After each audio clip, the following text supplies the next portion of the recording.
everyone. My name is Olivia Jackamart. I am a QA and trainer with ViaQuest Psychiatric and Behavioral Solutions, and I will be leading you through today's training of understanding eating and feeding disorders. So first, we should know what our objectives are. We want to be able to learn the symptoms and risk factors for common eating disorders, learn about the prevalence of eating disorders in adults, and learn ways to support individuals with eating disorders. And after today's training, we should be familiar with symptoms of eating disorders to identify and refer or provide further resources as needed for more information. We should know the do's and don'ts of best practices in working with residents who have an eating disorder. We should be able to differentiate between eating disorders and other diagnoses or causes, so things like medical, dental, or just age-related. And lastly, we want to be able to use a team approach to working with residents who have eating disorders. So first and foremost, we need to know what are eating disorders. So eating disorders are mental health conditions. Feeding and eating disorders are characterized by a persistent disturbance of eating or eating-related behavior. Just like with other mental health conditions, there are significant impacts to physical health and or psychosocial functioning. Some common eating disorders include anorexia nervosa, bulimia nervosa, binge eating disorder, avoidant restrictive food intake disorder, otherwise known as ARFID. There could be pica disorder or rumination disorder. This is not an exhaustive list. It is only what will be covered in today's training. So eating disorders in the US are relatively prevalent. In the US, 6% of females, so 14.4 million people, and 4.07% of males, or 6.6 million people, have experienced an eating disorder in their lifetime. That's going to be 3 in 50 women and about 2 in 50 men. So in just a single year, 1.66% of the US population reported experiencing an eating disorder. That is representing 5.48 million people. That is a little over 1 in 100 Americans. Lastly, someone dies of an eating disorder every 52 minutes. This prevalence is just coming from those who have been diagnosed with an eating disorder. Especially for older adults, eating disorders are under or misdiagnosed, meaning this prevalence could be even higher. There are some common reasons why eating disorders are underdiagnosed in older adults, and sometimes it can be hard to tell if eating habits are being affected due to an eating disorder or by normal age-related change. Eating habits do change across a person's lifespan, and lack of appetite alone does not mean that someone has an eating disorder. There could just be the lack of appetite due to things like dehydration, loneliness, or depression. There could be a loss of control, such as moving into a care facility. There could be difficulty chewing or swallowing, a lack of exercise, as it's hard to work up an appetite if you're not getting enough physical activity. There could be a food aversion. So if you don't like the food being served, you're going to be less inclined to eat it. Same thing of loss of taste due to age-related changes or some medications, or a loss of sense of smell, as well as just a lack of routine. Studies show that between 2 to 7.7% of women aged 40 and above do meet the requirements for an eating disorder diagnosis. Midlife transitions such as menopause can intensify body image concerns, leading to restrictive or binge eating behaviors. Eating disorders may continue to be underdiagnosed due to common stereotypes of eating disorders being associated with teenagers, but there's no age limit for eating disorders. Again, those normal age-related changes, then there could be underlying medical conditions such as dementia. Dementia is associated with severe changes in eating habits. So when looking at eating disorders in mid to older adults, most have been struggling with them since adolescence. However, the stressors of adult life can exacerbate eating disorders. Things like precipitating factors such as grief, social isolation, menopause, and retirement. 41% of women over 50 have current or previous eating disorder symptoms. This divides then into 13.3% who have current and 27.7% with those past symptoms. Eating disorders in older adults are associated with increased physical and psychiatric comorbidities like malnutrition, cardiac arrhythmia, refeeding syndrome, depression, anxiety, suicidality, and substance use. Eating disorders in older adults carry a mortality risk of 21%.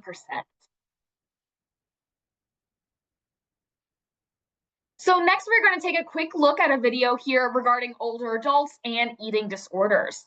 This video is from an Australian news station, but this is relevant to the US as well. It is not a unique issue to Australia.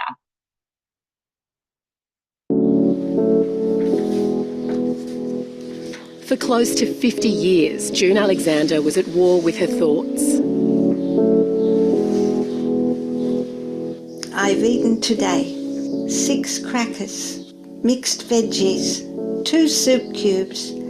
These diaries, kept since she was 11 years old, chronicle in detail the battle between her mind and body.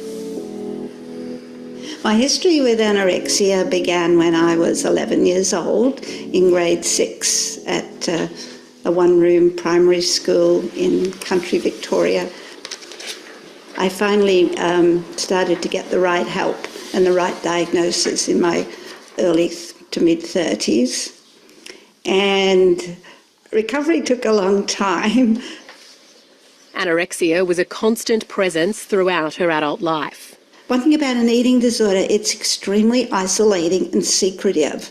Basically, it wants to isolate you from your loved ones and it wants to kill you. We know it has the highest death rate of any psychiatric illness. So to overcome the fear that the eating disorder puts in you and actually share it with someone takes a lot of courage. There really is a misconception that eating disorders only affect young women, and that's simply not the case. It affects boys and girls, young and old, and everything in between. Dr Gemma Sharp is a clinical psychologist who specialises in eating disorders. She's trying to dispel the myth that anorexia only affects young women. How have things been going? So the prevalence for eating disorders in adults is around 16% and in adolescents is around 22%. So there's really not that big a difference between adolescents and adults. And I think people would be really surprised to learn that the adult prevalence is so similar, that really people are not growing out of these disorders, that they are continuing throughout their lifespan. How much I shouldn't eat. Okay, how about we get you a referral to a dietitian? She's witnessed an increase in the number of older women presenting for treatment. Alrighty, on your pop. So at my clinic, I'm certainly seeing an increase in the number of women in their 40s, 50s and 60s coming forward for eating disorder treatment. We have a rather youth-focused culture, and certainly there's a lot of pressure on people to keep looking good as they age. New data provided to 7:30 from advocacy group The Butterfly Foundation indicates that close to 5% of women aged over 45 are currently living with a condition like anorexia, bulimia or compulsive eating. We believe there are one of 2 things happening with the older population. One is that the eating disorders can be very long-term and chronic and enduring. They're very complex mental illnesses. The other group of people are older people who are triggered later in life by transition stages such as menopause, who then go on to develop an eating disorder.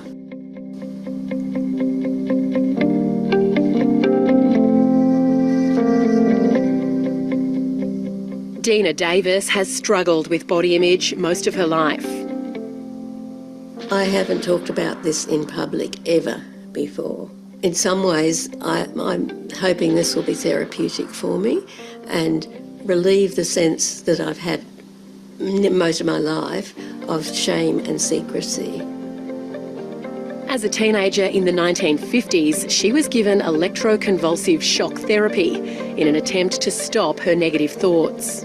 I just remember them sticking something cold and wet on my temples. I wasn't given an anaesthetic, and then a lot of it is blotted out of my memory after that, but I know that coming around, I didn't know who I was. I had no idea of my name. Her struggles with disordered eating have continued even into her 80s. You know, I had a very big operation a few years ago. After that, the anorexia returned in the form of delayed eating. The services we currently have tend to be targeted towards younger Australians, and I think that may put off some older Australians from seeking support. They may think no one here looks like me, no one here is the same life stage as me. So I think if we had specialised services for people in their 40s, 50s and 60s, that would be very helpful. Like you didn't feel like it. So what kind of got you over the line? The federal government recently announced that all Australians living with eating disorders are now eligible for up to 40 Medicare-backed psychological sessions a year. We've just had the introduction of MBS Medicare item numbers for eating disorders, which is the first mental illness to have Medicare item numbers specifically for that mental illness. So it's a big step in the right direction for encouraging people to seek help and also for educating health professionals so that they know how to access those items. Thanks, June. June Alexander is in a far healthier frame of mind these days. But she says knowing more support is available is a huge comfort. It's really, really helpful because there's no quick fix with an eating disorder. I'm a dinosaur. I took 30 years. I'm so glad my psychiatrist did not give up on me.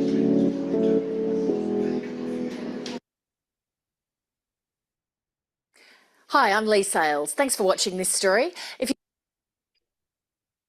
So when we think about eating disorders, there can be a lot of misconceptions. So we're going to look at 9 truths about eating disorders.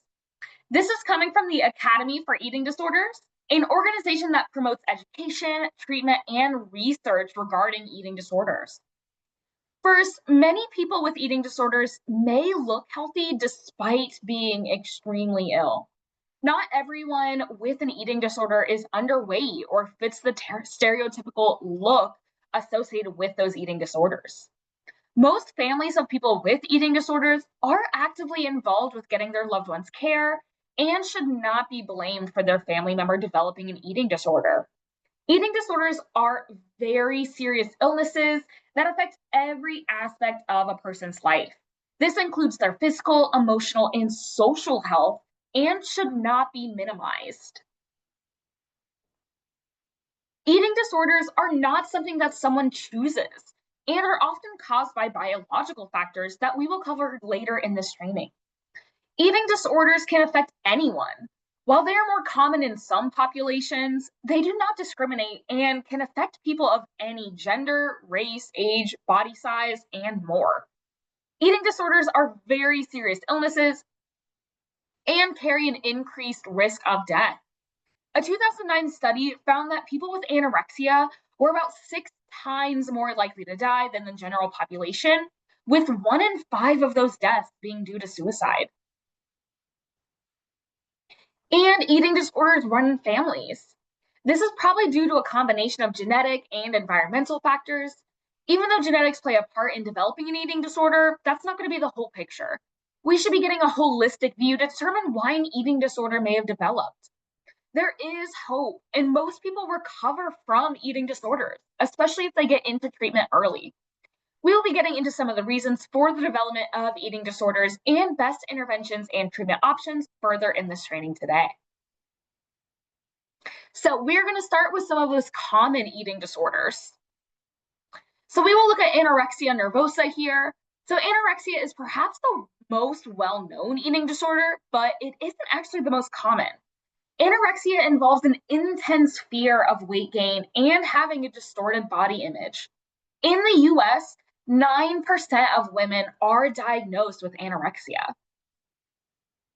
So some symptoms of anorexia include preoccupation with food and restricted food intake, a distorted body image, an intense fear of weight gain, as well as has those physical health consequences.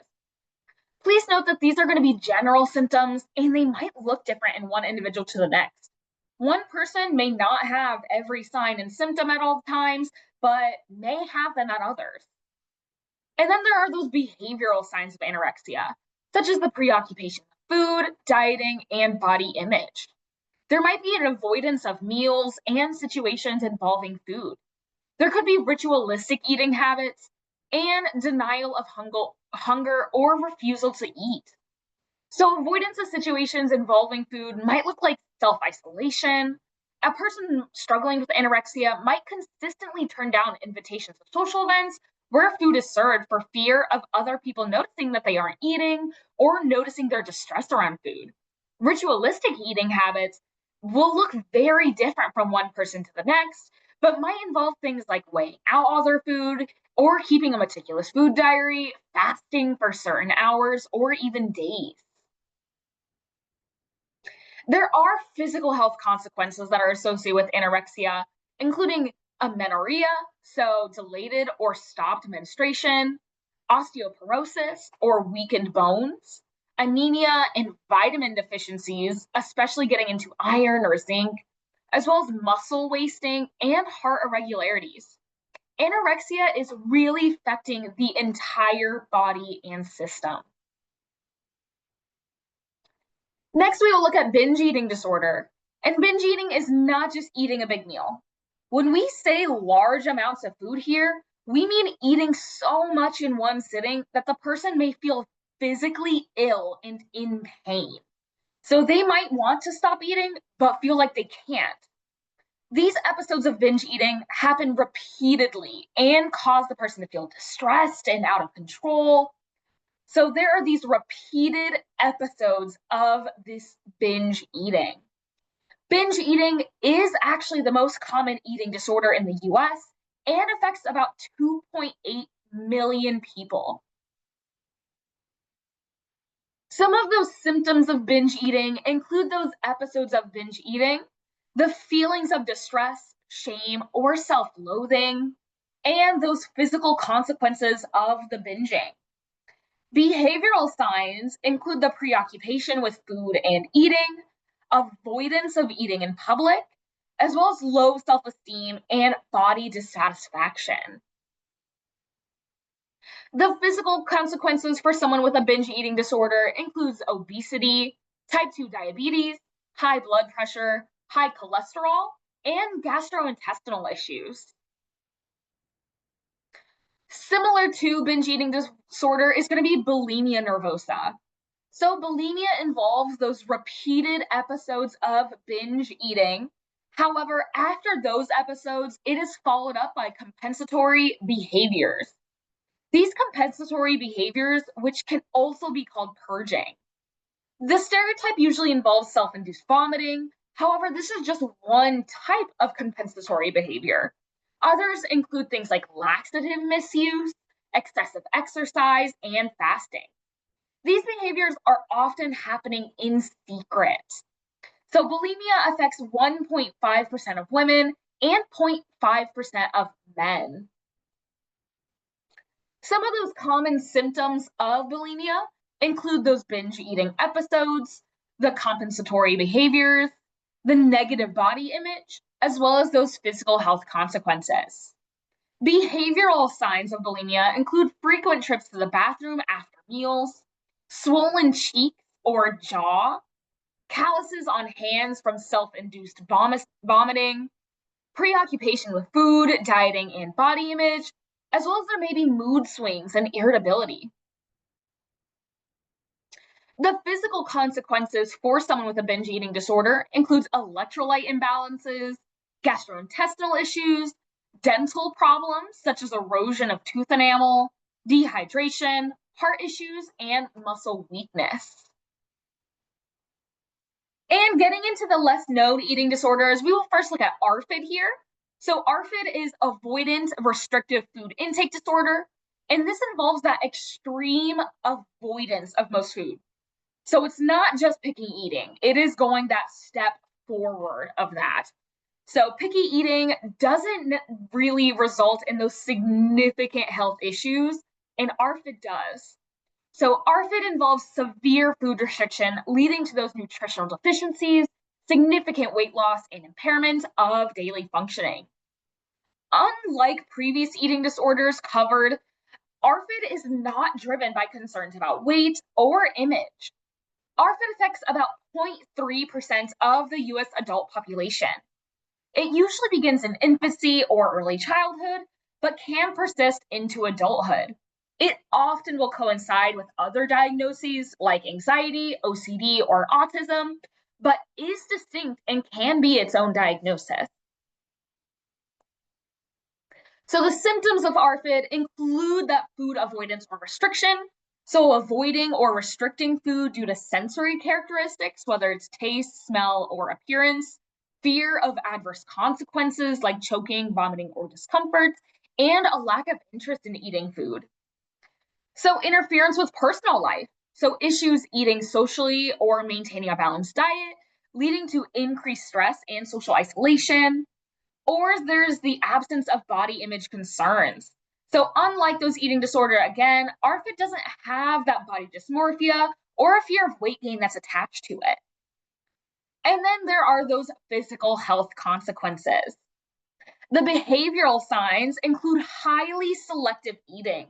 Again, this is going a step further from picking eating.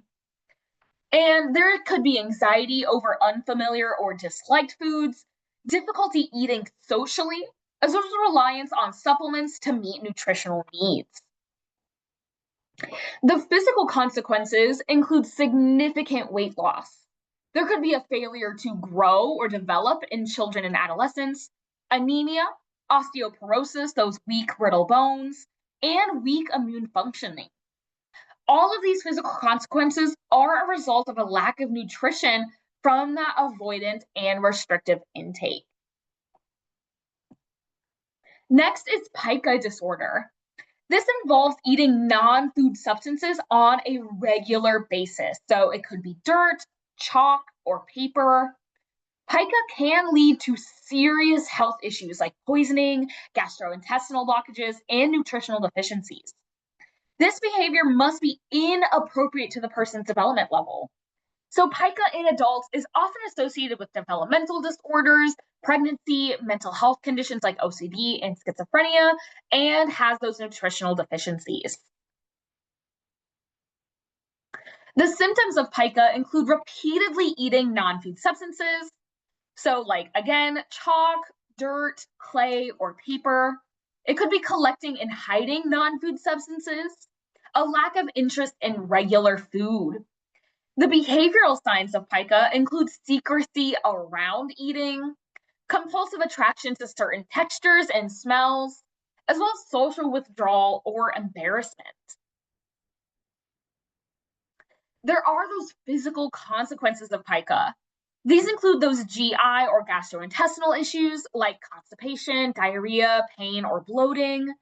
It has those intestinal blockages or perforations of the intestines, nutritional deficiencies, especially in iron or zinc. There could be dental erosion from chewing hard or corrosive substances.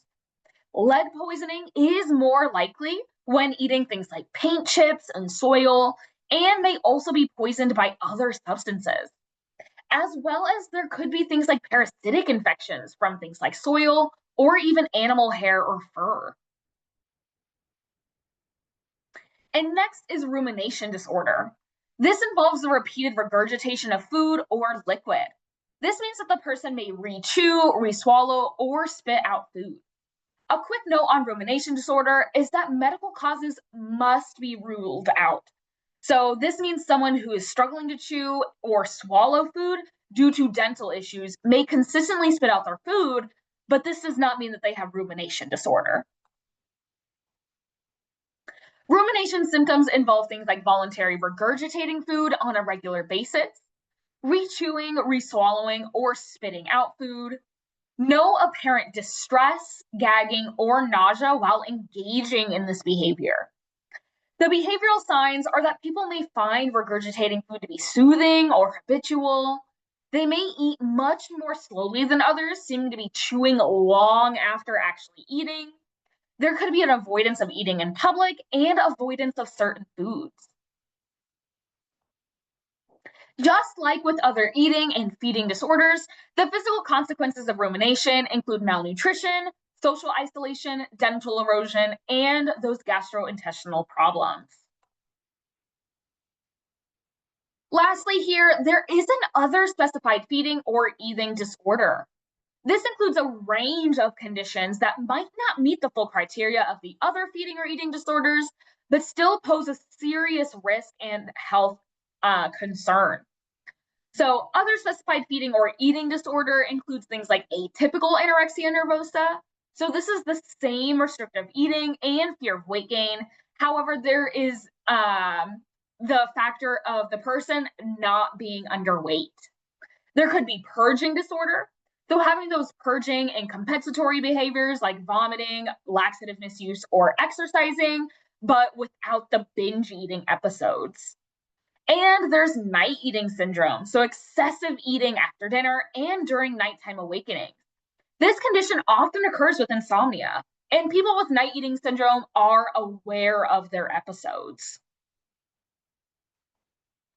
And we will be looking at the risk factors for eating disorders and treatment next. So first, we're going to look at the biological risk factors to consider. So with genetics, there has been research done that twin and families suggest that genes partially account for eating disorders. The biological children of people with eating disorders are 3 to 5 times more likely to develop one than the general population. There are also brain differences to account for. So people with eating disorders often have abnormal activity in brain regions associated with reward processing. These abnormalities affect their ability to process hunger, feel satiated, and experience the rewarding aspects of food. The biochemicals within the body may also be different. So there could be reduced serotonin activity, which has been linked to restrictive eating behaviors in anorexia nervosa. This elevation makes them feel preoccupied with food while they avoid eating. There are biological age-related reasons, such as hormonal changes. Typically, this could be puberty, but in older adults, it could usually be menopause. Early puberty has been found to increase the risk of eating disorders for all adolescents.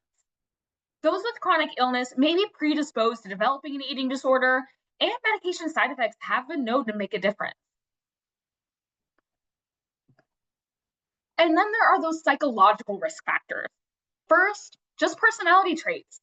Things like perfectionism, impulsivity, and sensitivity to social feedback are associated with a higher likelihood to develop an eating disorder.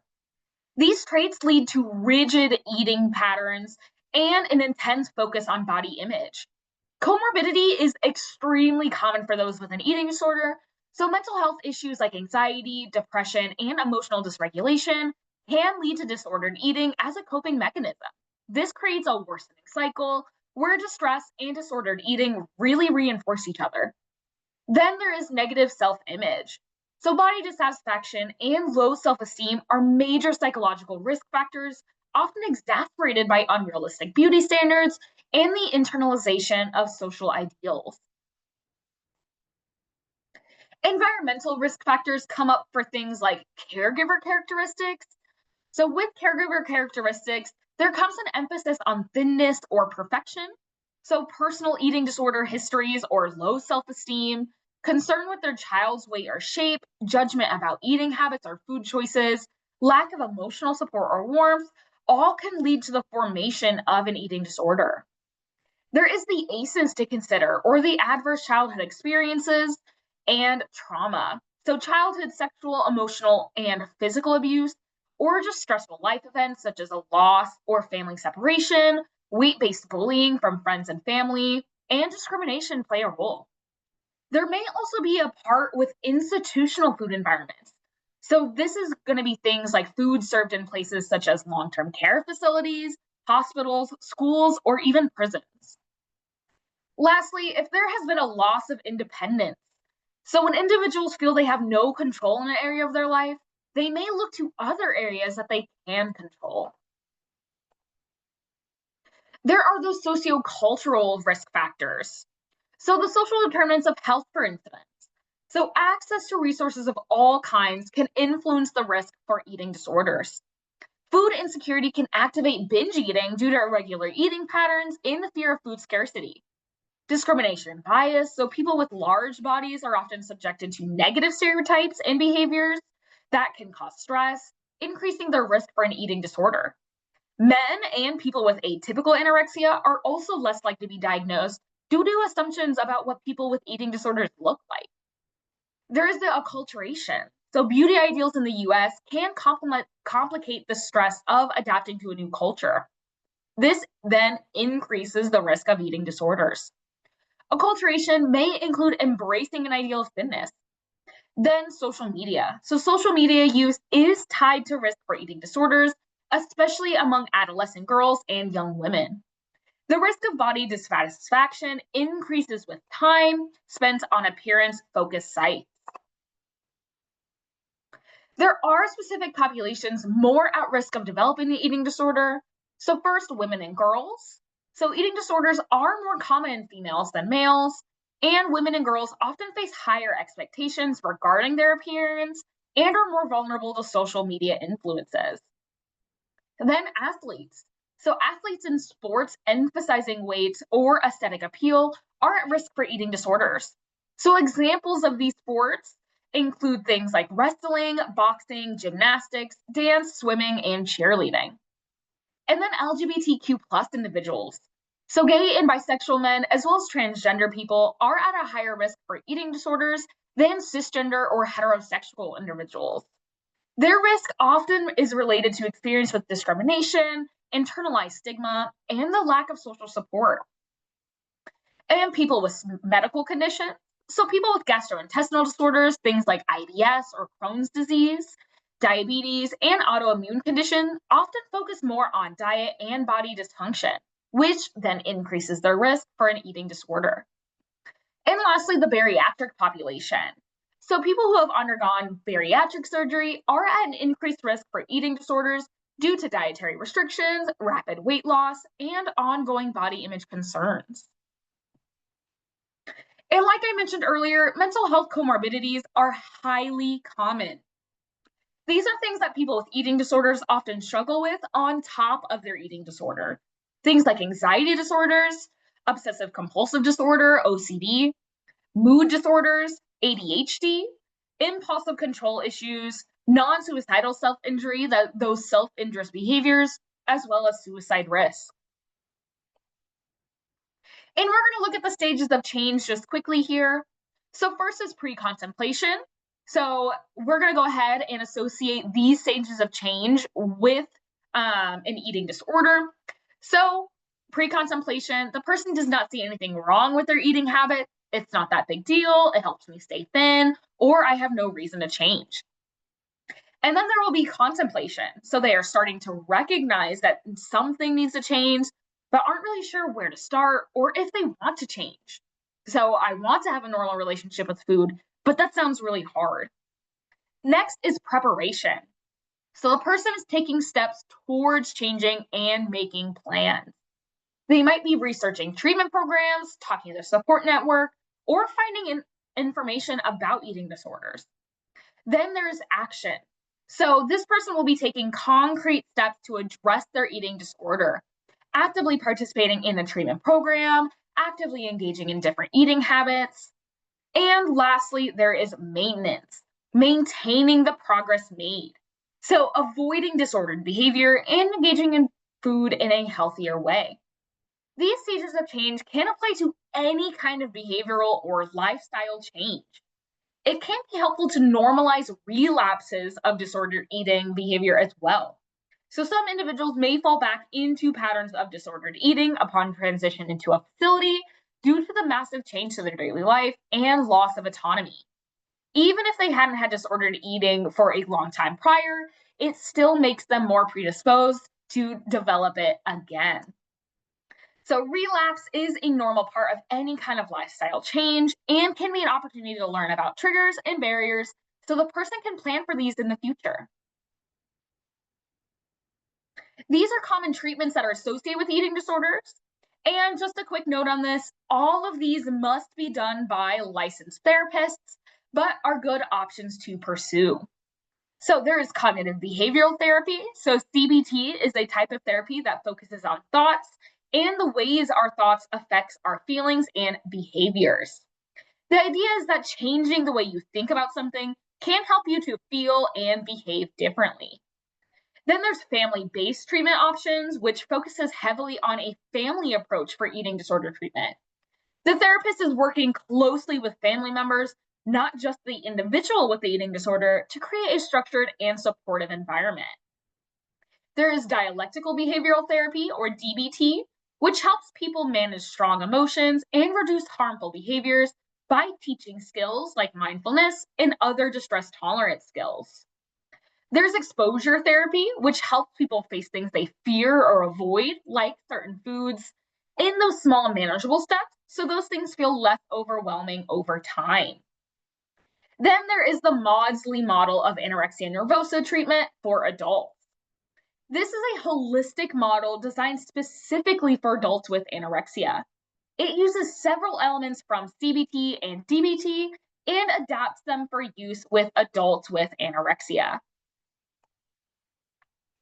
When doing or looking into eating disorder treatment, we should make sure that it's interdisciplinary. This means that there is involvement with a collaborative team to address client needs, such as mental health clinicians, a primary care provider, any kind of specialists needed, such as an endocrinologist, cardiologist, or psychiatrist, as well as bringing in dietitians and nutritionists. It should be client-centered, so aligning treatment with the client's preferences and values by ensuring the client's values guide decisions, collaborating with clients, their families, and the treatment team, as well as adapting based on progress and evolving goals. Treatment should be culturally responsive, so using culturally sensitive interventions, addressing barriers to care, exploring the role of family and social support, and just make sure to be educated about your client's culture. Then make sure that treatment is trauma informed. We want to avoid any re-traumatization by understanding trauma's impact on eating behaviors and mental health, creating physically and psychologically safe environments, and empowering clients to have a say in treatment. When serving individuals who may have an eating or feeding disorder, there are things that you can do.